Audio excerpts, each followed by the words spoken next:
శ్రీ గురుభ్యో నమ. కిందటి ఎపిసోడ్లో పరమాచార్య గారి యొక్క మహిమల గురించి చెప్పుకుంటూ ముందు మాటగా స్వామివారి జననం గురించి అంతా చెప్పుకుంటూ వచ్చాం. ఇప్పుడు కంటిన్యూషన్ చేద్దాం దాన్ని. అలాగా ఈ మన కథానాయకుడు అంటే చంద్రశేఖరేంద్ర సరస్వతి మహాస్వామి వారిని అక్కడికి తీసుకెళ్తున్నారు అన్నమాట. 66వ పీఠాధిపతి దగ్గరికి తీసుకెళ్తున్నారు దర్శనం కోసమే. అయితే అక్కడ అని చెప్పారు, తీసుకుని వెళ్ళారు. దగ్గర గ్రామంలో కొన్ని వేల మంది ఆ స్వామివారు జరిపే చంద్రమౌళీశ్వర ఆరాధన చూసేందుకు వచ్చిన చంద్రశేఖరేంద్ర సరస్వతి స్వామివారి చూపు ఈ పిల్లవాడి మీద పడింది. ఈ పిల్లవాడు స్వామివారిని చూశాడు. అప్పుడు గిరిలో ఏదో మహత్తరమైనటువంటి ఆందోళన కలిగింది. కొన్ని జన్మలుగా వారితో వీరి సంబంధం ఉన్నట్లు వారిని విడిచిపెట్టి ఇంక నేను ఉండలేను అన్న భావన, నిరంతరము వారి పాదముల దగ్గరే ఉండాలి అనేటటువంటి కోరిక జనించిందిట. పిల్లవాడికి అప్పటికి 10 ఏళ్ళు లేవు. చంద్రమౌళీశ్వర ఆరాధన పూర్తయింది. అన్ని వేల మందిలోంచి ఈ పిల్లవాడిని ఒక్కడినే లోపలికి పిలిచారు ఆచార్యులు వారు. వారి ఎదురుగా నిల్చున్నాడు. నీకు మార్కులు బాగా వస్తున్నాయా? నువ్వు క్లాసులో లీడర్గా ఉన్నావా? నువ్వు సంధ్యావందనం చేస్తూ ఉంటావా అని అడిగారు. అన్నింటికీ వరుసగా వస్తున్నాయి, లీడర్గా ఉన్నాను, చేస్తూ ఉంటాను అని చెప్పారట. అంతే. వారు పిల్లవాని తండ్రిని సుబ్రహ్మణ్య శాస్త్రి గారిని పిలిపించి, చంద్రశేఖరేంద్ర సరస్వతి స్వామి వారు ఈ పిల్లవాడిని నీతో తీసుకురాకపోయినా పిల్లవాడిని ఒక్కడినే ఆశ్రమాన్ని పంపిస్తూ ఉండు అని చెప్పారట. అలాగే వారు పంపించేవారు. పిల్లవాడు స్వామివారి వద్దకు వెళుతూ ఉండగా ఒకసారి స్వామివారు చాతుర్మాస దీక్ష కోసమని మేనా ఎక్కి వెళ్ళిపోతూ కొన్ని వేల మందిలో ఎక్కడో నిలబడి నమస్కారం చేస్తున్నటువంటి ఈ గిని పిల్లవాడి యొక్క తీవ్రమైనటువంటి చూపు ఒకటి చూశారు మహాస్వామివారు. ఈ పిల్లవాడు ఎప్పటికీ ఆ చూపు గురించి చెప్తూ ఒకటే మాట చెప్పేవారు.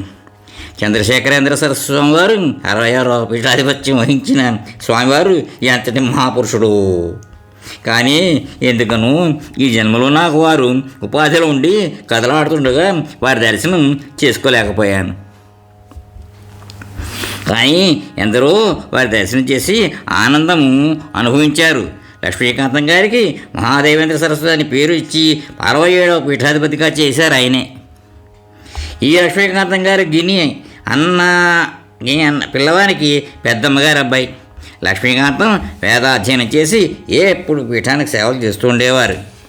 లక్ష్మీకాంతం గారి చిన్నతనంలోనే వారి నాన్నగారు పరమపదించారు. లక్ష్మీకాంతం గారి పూజాది కార్యక్రమం ఎలా జరపాలో అన్ని విషయాలు బాగా తెలుసు. ఇలా కాలం గడుస్తూ ఉండగా ఒకసారి శ్రీ చంద్రశేఖరేంద్ర సరస్వతి స్వామివారి 66వ పీఠాధిపతికి విశేషమైన జ్వరం వచ్చి అది మసూచి వ్యాధిగా మారింది. ఆనాటి నియమం ప్రకారం ఆ మసూచి వ్యాధిగ్రస్తుని ఎవరు ముట్టుకోకూడదు. కాబట్టి ఆయన దేహత్యాగం చేసేస్తారు, బ్రాహ్మీభూతులు అయిపోతారు. పీఠాధిపత్యం ఎవరికైనా ఇవ్వాలి. ఇలాంటి పరిస్థితుల్లో లక్ష్మీకాంతం గారికి ఇవ్వడం జరిగింది. అప్పుడు అక్కడ పరివారం లక్ష్మీకాంతం మహాదేవేంద్ర సరస్వతి స్వామివారితో మీరు పీఠపూజ చేయండి, చంద్రమౌళీశ్వర ఆరాధన చేయండి, త్రిపుర సుందరి పూజ చేయండి, గురువుగారి దగ్గరికి మాత్రం వెళ్ళకండి, గురువుగారు ఉన్న గదిలోకి వెళ్ళవద్దు, గురువుగారిని ముట్టుకోవద్దు. ఎందుచేతంటే మసూచి అంటువ్యాధి. దానికి జవాబుగా మహాదేవేంద్ర సరస్వతి స్వామివారు నా శరీరమే పడిపోని, నాకు గురుసేవ కన్నా గొప్పది లేదు, నేను గురుసేవ చేసి తీరుతాను ఇలా చెప్పి వారు లోపలికి వెళ్ళి గురువుగారికి శరీర శుశ్రూష చేసేవారు. ఇంకా మహాదేవేంద్ర సరస్వతికి పట్టాభిషేకం ఇవ్వలేదు. ఉత్తర పీఠాధిపతిగా నియమింపబడ్డారు. 67వ పీఠాధిపతిగా వీరిపైన ఉన్నటువంటి 66వ పీఠాధిపతి శ్రీ చంద్రశేఖరేంద్ర సరస్వతి స్వామివారు బ్రహ్మీభూతులు అయిపోయారు. వారి శరీరానికి జరగవలసిన ఉత్తరక్రియలు చేసేస్తున్నారు. లక్ష్మీకాంతం గారు వారికి వచ్చేసింది మసూచి వ్యాధి. ఆయనకు కూడా వచ్చింది మసూచి వ్యాధి. ఈ 8 రోజులే పీఠాధిపత్యం చేశారు. కంచి కామకోటి పీఠ చరిత్రలో 8 రోజులే పీఠాధిపత్యం చేసినటువంటి గొప్ప గురు శుశ్రూష పరాయణులు మహాపురుషులు కారణజన్ములు ఇద్దరు అక్క చెల్లెళ్ళు కడుపులు పుట్టారు. ఒకరు చంద్రశేఖరేంద్ర సరస్వతి మహాస్వామి వారైతే వేరొకరు మహాదేవేంద్ర సరస్వతి స్వామి వారు. వీరికి కూడా మసూచి వచ్చి లోపల ఉండిపోయారు. ఎనిమిదో రోజు ఈ పిల్లవాడు కూడా శరీర త్యాగం చేసేసి బ్రహ్మీభూతులు అయిపోయారు. కామకోట పీఠ చరిత్రలో 9 పూట్ల చంద్రమౌళీశ్వర ఆరాధన ఆగిపోయింది అప్పటికి. ఇలాంటి పరిస్థితుల్లో 66వ పీఠాధిపతి అయిన చంద్రశేఖరేంద్ర సరస్వతి స్వామివారి యొక్క కోరిక మేరకు గినిని 68వ పీఠాధిపతిగా చేసి చంద్రశేఖరేంద్ర సరస్వతి స్వామివారి పేరే ఉంచారు. కామకోట పీఠం వారు సుబ్రహ్మణ్య శాస్త్రి గారికి అంటే తండ్రి గారికి విషయం తంతి ద్వారా తెలియజేసి అంగీకారం పొంది ఈ పిల్లవాడిని ఒక గుర్రం బండిలో కలవైకి తీసుకువెళ్ళి శిరోమణం చేసి సన్యాసనం ఇచ్చేశారు. వారి 2 గురువులకి ఉత్తరక్రియలు క్రియలు చేయించేశారు. 9 పూట్ల చంద్రమౌళీశ్వర ఆరాధన బాకీ ఉంది. అంత గొప్ప పదవిలోకి 13 ఏళ్ల పిల్లవాడు వేదం తెలియని, శాస్త్రం చదవని, సంధ్యావందనం తప్ప ఏమీ తెలియని వాడిని పీఠాధిపతులు కూర్చుని ఆసనం మీద కూర్చొని 9 పర్యాయాలు పూజ చేయమన్నారు. ఆనాడు నేను మనసులో ఒకటే అనుకున్నాను, నన్ను ఈ పీఠాధిపతిగా తీసుకొచ్చి కూర్చోబెట్టినటువంటి సంకల్పం గురువులైన చంద్రశేఖరేంద్ర సరస్వతి స్వాముల వారిది, మహేంద్ర సరస్వతి స్వాముల వారిది. ఈ పీఠం యొక్క మర్యాదకి ఎంతమాత్రం ప్రతిబంధకం కలగకుండా, భంగపాటు ఏర్పడకుండా నేను ప్రవర్తించేటట్టుగా నన్ను అనుగ్రహిస్తుందని గురువుల మీద పూనికతో కూర్చున్నాను. ఆ పూనిక ఎప్పటి వరకు తెలుసా? ఎక్కడ ఉన్నా సరే ప్రతిరోజు ఉదయం స్నానం చేయగానే మహాస్వామి వారు మొదట కలవైకి తిరిగి నమస్కారం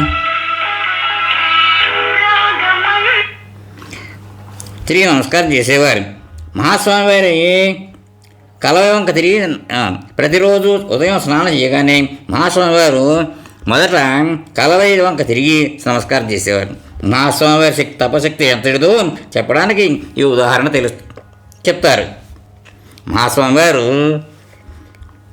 ఉత్తర భారతంలో పర్యటిస్తున్న రోజుల్లో రాత్రి 11 గంటల వేళ వారు లోపలికి వెళ్ళి పడుకున్నారు.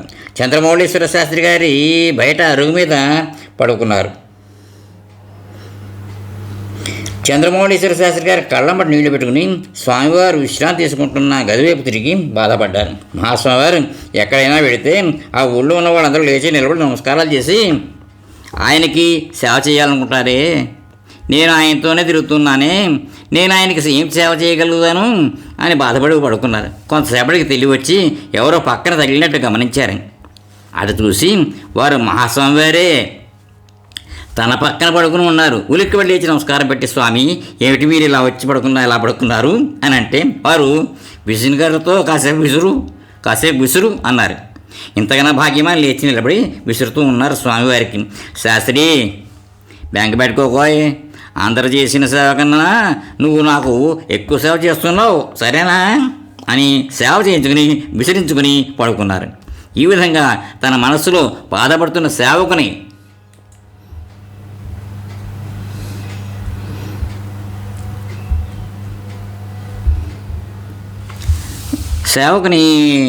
బాధని తెలుసుకుని ఆ సేవకునికి చక్కని అవకాశం, ఆ సేవకునికి తృప్తి కలిగించిన త్రికాల వేదని వేరే చెప్పాలా?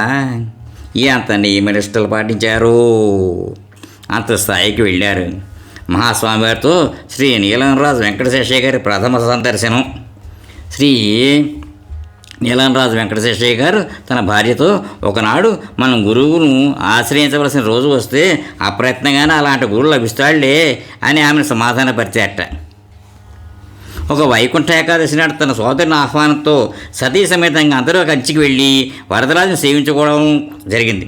వరదరాజ స్వామి దేవాలయ ప్రాంతాన్ని విష్ణుకంచి అంటారు. ఆ స్వామి కోవెలకు సమీపంలోనే కామకోటి పీఠానికి చెందిన చిన్న మఠం ఒకటి ఉంది. పెద్ద మఠం శివకంచిలో శ్రీకామాక్షి ఏకాంబరేశ్వర ఆలయాలకు మధ్యలో ఉంది. ఆనాడు కామకోటి పీఠాధిపతి శ్రీ చంద్రశేఖరేంద్ర సరస్వతి విష్ణుకంచిలో చిన్న మఠంలో పూజ చేస్తున్నారని విన్నాం. దగ్గరగా ఉంది కాబట్టి మఠానికి వెళ్ళి ఆ పూజ కూడా చూసి ఇంటి చేరుకుందాం అనుకున్నాం. కామకోటి పీఠం శ్రీ శంకరాచార్య స్వామిని గురించి వినడమే తప్ప అంతకుముందే నడు ఆయన చూడలేదు.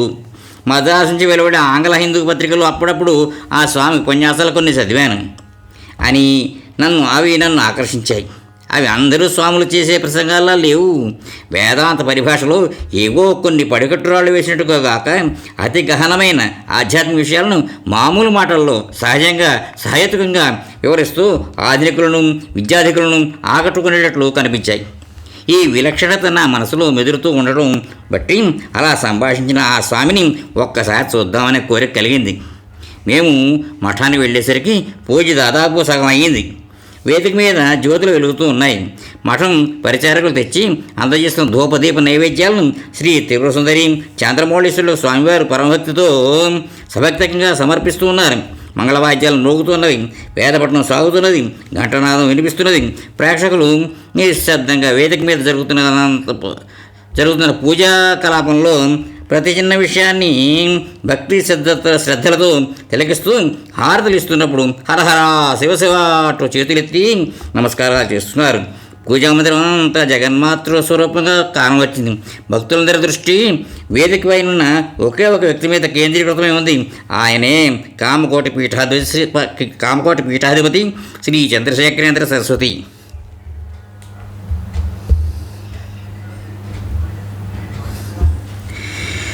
మేము ఆలస్యంగా రావడం చేత అందరికంటే వెనుక దూరంగా నిలబడడం వల్ల ఆయన మూర్తి స్పష్టంగా మాకు గోచరించకపోయేనే అన్న విచారం కాస్త వేసింది. శ్రీ ఆదిశంకర భగవత్పాదులు తాము రచించిన సౌందర్య లహరిలో అమ్మవారిని స్తుతిస్తూ సరిగ్గా ఇలాంటి స్థితిని వర్ణించారు.